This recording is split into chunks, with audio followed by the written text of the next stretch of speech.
এবার বেশি করেন না, ছেড়ে দিয়ে। কেন? এনার্জি শেষ। হ্যাঁ, ভাবতে পারছি 7টার সময়। আমাদের এনার্জি শেষ। আচ্ছা, তাহলে একক ওজনটা বুঝতে পারছো আশা করি। হ্যাঁ, আচ্ছা। তাহলে যদি অ্যাঙ্গেল বার হয় বা তিনটা ডাইমেনশন দেওয়া থাকে, এই ক্ষেত্রে মানে একক ওজন নির্ণয় করার সূত্র হলো L+B-H ইন্টু হলো H ইন্টু কি 0.00785। তাহলে এল এর মান এখানে কত 50, বি এর মান আল্লাহ। 50 আর এইচ এর মান কত 5। তাহলে এই মানগুলো দিলাম আর 0.00785 নিলাম, হিসাব করে কি 3.73 কেজি পার মিটার আসলো। তাহলে 3.73 কেজি পার মিটার মানে কি 1 মিটার ওজন হলো 3.73। তাহলে এখানের দৈর্ঘ্য টোটাল কত মিটার আছে 10 মিটার। তাহলে 10 মিটারের জন্য ওজন কত হবে 10 ইন্টু 3.73। তাহলে হিসাব করলে 373 কেজি। তাহলে বলো এখানে কোনো প্রশ্ন আছে কিনা? তোমার প্রশ্ন আছে? তারপরে এখানে বলছে 10 সেন্টিমিটার ইন্টু 210 সেন্টিমিটার আকারে প্যানেল দরজা পালিশ গেজের পরিমাণ নির্ণয় করো। আচ্ছা, এখানে প্যানেল দরজার ক্ষেত্রে কিছু মাপ আছে, এই মাপগুলো আমি দেখাই দিই। 4 সংক্ষিপ্ত 11। তাহলে বলছে যে 100 সেন্টিমিটার ইন্টু 210 সেন্টিমিটার মাপের একটি প্যানেল দরজায় রঙের কাজের পরিমাণ কত, বা পালিশের কাজের পরিমাণ কত। পালিশ বা রঙে কি কথা, মানে সমাপকের কাজ, ঠিক আছে। তাহলে এই ক্ষেত্রে আমরা লিখব যে রঙের কাজ বা পালিশের কাজ, বাকি পালিশের কাজ, যেভাবে প্রশ্ন করে।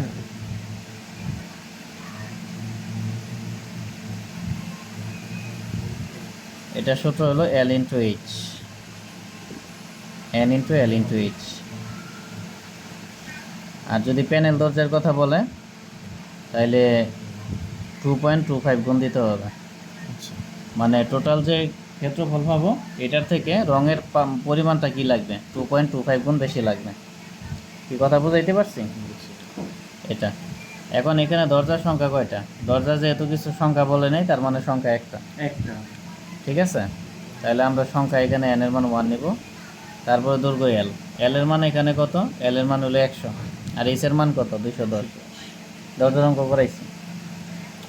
তাহলে L এর মান 100 আর এটা কত 210। আচ্ছা, আমরা একটা কাজ করতে পারি, এখানে এককটা মিটারে বা সেন্টিমিটার, মিটারে নিই আমরা। এখানে L এর মান কত 100 সেন্টিমিটার না, আর H এর মান কত 210 সেন্টিমিটার। এখানে সাইন নোট দিবা, তাহলে সেন্টিমিটার থেকে যদি মিটার আসি 2 ঘর আগে আসবো। তারপরে H এর মান কত 210, তাহলে মিটারে আসলে কত আসবে 2.10 ইন্টু হলো 2.25। কি এটা বুঝতে পারছো? শিওর? হ্যাঁ। আচ্ছা, তাহলে এটা হিসাব করবা, হিসাব করে দেখো কত আসে।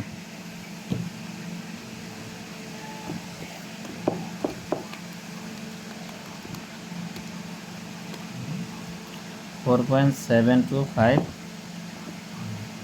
মিটার স্কোয়ার, যেহেতু ক্ষেত্রফল, ক্ষেত্রফলের একক বর্গ মিটার। তাহলে এটা বুঝছো কিনা বলো? হ্যাঁ, এটা তো বুঝছি। আমার খুব কঠিন লাগে না। পজ করো, ভিডিও পজ করো, ভিডিও লং করো। তাহলে দেখো এখানে বলছে 100 বর্গ মিটার এলাকায় এক স্তর, 100 বর্গ মিটার এলাকায় এক স্তর ইটের সোলিংয়ের জন্য প্রয়োজনীয় মালামালের পরিমাণ নির্ণয় করো। তাহলে আমরা এখানে এটা মডেল কত করতেছি 1 নাম্বার না, এটা লিখে রাখলাম।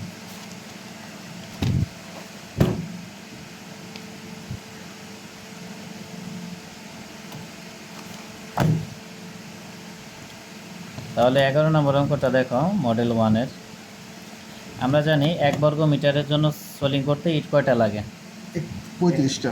31টা। 31টা। তাহলে আমরা জানি 1 মিটার স্কোয়ার এর জন্য সোলিং এর কাজে ইট লাগবে। ইট সংখ্যা বা ইট লাগে 31টি। তো এখানে কত বর্গ মিটার আছে 100। তাহলে 100 মিটার স্কোয়ার এর জন্য তাহলে কত লাগবে 31 ইন্টু 100। 3100। তাহলে হিসাব করলে কি 3100 কি বুঝতে পারছো?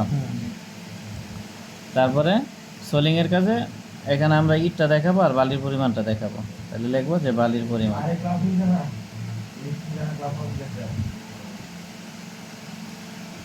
আচ্ছা, বালির পরিমাণ বের করার জন্য তোমরা যে কাজ করবা, এখানে যে ক্ষেত্রফল পাইছি আমরা কত 100 মিটার স্কোয়ার, তাহলে 100 এর সাথে 1.5% গুণ করে দিবা। ঠিক আছে, 1.5% মানে মানে তোমার এখানে ক্ষেত্রফল যত হবে তার 1.5% বালি লাগবে।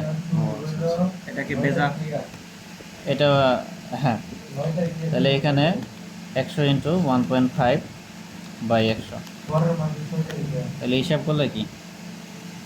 আচ্ছা, এখানে বিষয় আছে তো। 100 না, এটা স্যার তোমার 0.015 ডাইরেক্ট 0.15 গুণ করে দিবা ডাইরেক্ট, এটা করলেই হচ্ছে 0. 0.15। এখানে একটু wait। তাহলে হিসাব করলে কত আসবে? 1.5 মিটার কিউব। তাহলে এখন বলো বুঝছো কি না? ওরা 10-এর জন্য করছে, আমরা 100-এর জন্য করছি। এটাই মিটার কিউব, এটাই বালির পরিমাণ। সেফটি করা দরকার নেই, পরীক্ষায় মিটার কিউবে রাখতে হবে, মানে আমরা যে হিসাবটা করবো মিটার কিউবে। তাহলে বলো এখানে কোনো প্রশ্ন আছে কিনা?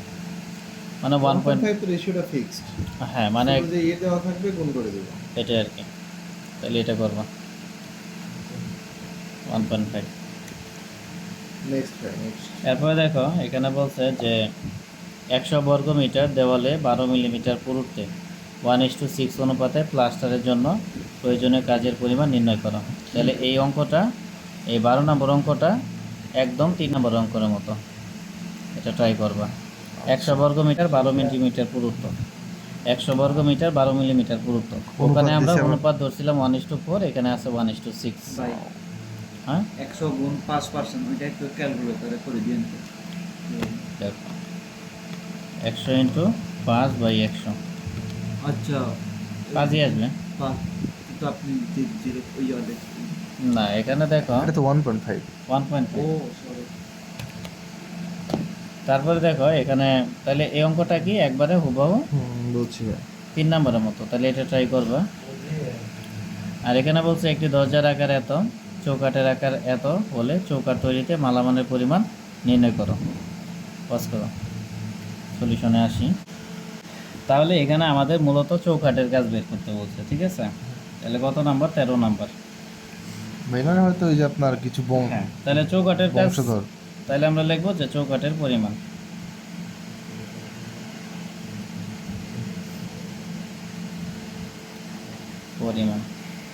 তাহলে চৌকাঠের পরিমাণের সূত্র কি মনে আছে কি? n L into, L into b ভাই। ঠিক আছে? মনে আছে। তাহলে প্রথমত এখানে এল এর মান বের করব। তাহলে এল এর মান কি হবে? যেহেতু এখানে দরজার কথা বলছে, তাহলে দরজার প্রথমে আছে 100। 100 মানে কি? উপরের 100, 100 একটা থাকবে। আর 210 মানে কি? এদিকে একটা, এদিকে একটা। উচ্চতা কি বোঝা গেছে? হুম। এগুলা বোঝানো হয়েছিল এর আগে তোমাদের। হ্যাঁ, মনে হয় এটা দরজা কাজ ভাই। আর জানলা হলে দুইটা হয়তো এল এর মান। তাহলে 520 সেন্টিমিটার। আর বি এবং এইচ এর মান তো দেওয়া গেছে 8-12। তাহলে বি এর মান কত? 8 সেন্টিমিটার। আর এইচ এর মান 10, আগে মানে আগে 10 দিছিল, এখানে এখন 12 দিছে। তাহলে এন, এখানে দরজা কয়টা? একটা। এল এর মান হলো 5.20, বি এর মান হলো 0.08, আর এইচ এর মান কত? 0.12। ঠিক আছে? তাহলে 5.20 ইন্টু 0.08 ইন্টু হলো 0.12, তাহলে হিসাব করলে 0.045 করে নিলাম মিটার কিউব। তাহলে বলো এটা বুঝছো কি না? হ্যাঁ, এটা তো কোনো ব্যাপার না।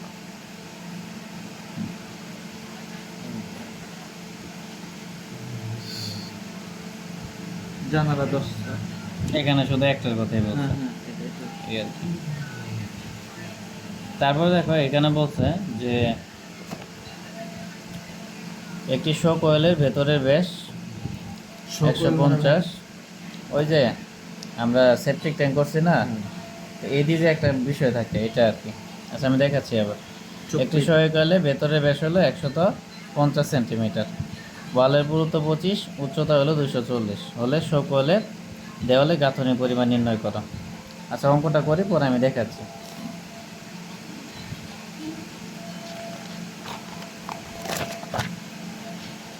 পাঁচের 9 স্কিপ করো।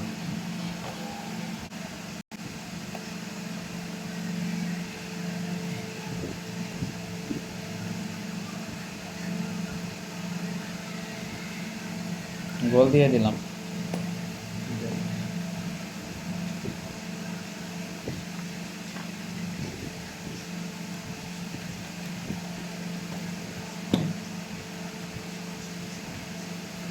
এই যে দেখো এখানে এনামেল পেইন্ট বলুক, রং বলুক, যাই বলুক, মূল কথা হলো ক্ষেত্রফল বের করতে হবে। মানে আমি লিখে দিচ্ছি,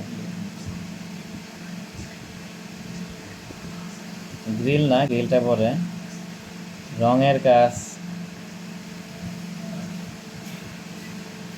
চুনের কাজ,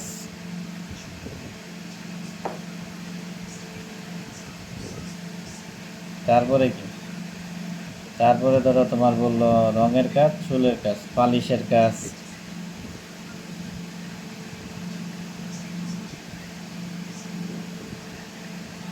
তারপরে এখানে কি বলছে, এই যে এনামেল পেইন্ট, পেইন্ট মানে রং। এই সবগুলোর ক্ষেত্রে সূত্র হবে N × L × B। আর যদি প্যানেল দরজা হয় তাহলে কি 2.25 গুণ করে দিবা। কি কথা বুঝাইতে পারছি? জি। মানে প্যানেলের ক্ষেত্রে এখানে 2.25 গুণ হবে। তাহলে এটা কাজ দিলাম, এটা করবা।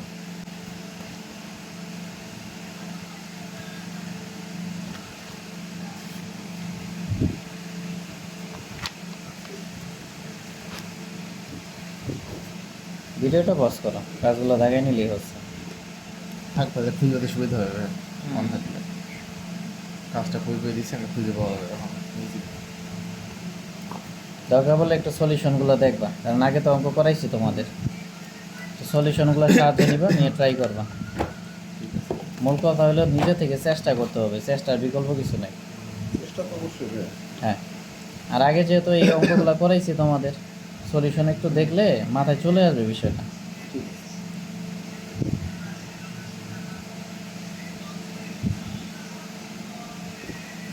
এই যে দেখো একই অঙ্ক বারবার বোর্ডে রিপিট করে।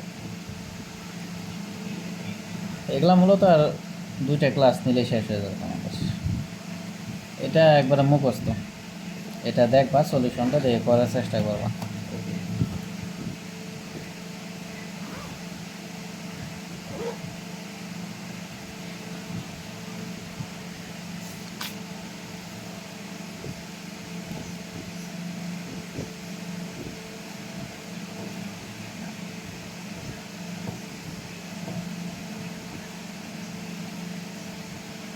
বেশি দিন না, ওরাই শেষ হবে। রুলসেরগুলো দিয়ে দিই আর কি, বুঝছো? আর ট্রাই করতে হবে, মানে এগুলো ছোটো ছোটো অঙ্ক তো।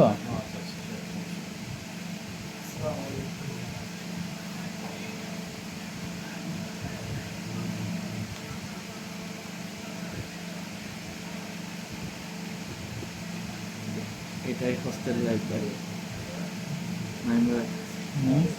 এটাই হোস্টেল লাইফ।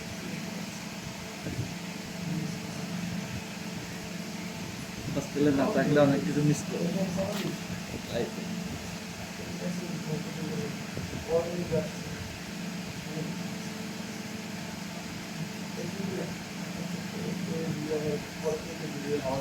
হোস্টেলে থাকা হয় নাই, কিন্তু আমি মেসে থাকি প্রায় 6 বছর।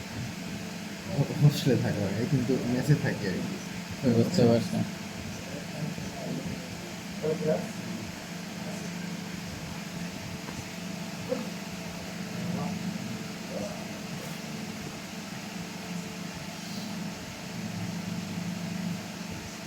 দেশের প্রায় অর্ধেক মশা আজকে আপনার মনে চলে গেছে কোনো কারণে।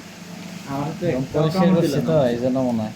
তো আমার তো কামাইলো না। হ্যাঁ, একটা মশা কামড় দিল না। তো ফুলাই দেবে, কারণ প্রায় প্রায় প্রায় বসেও আছে। ঠিক আছে।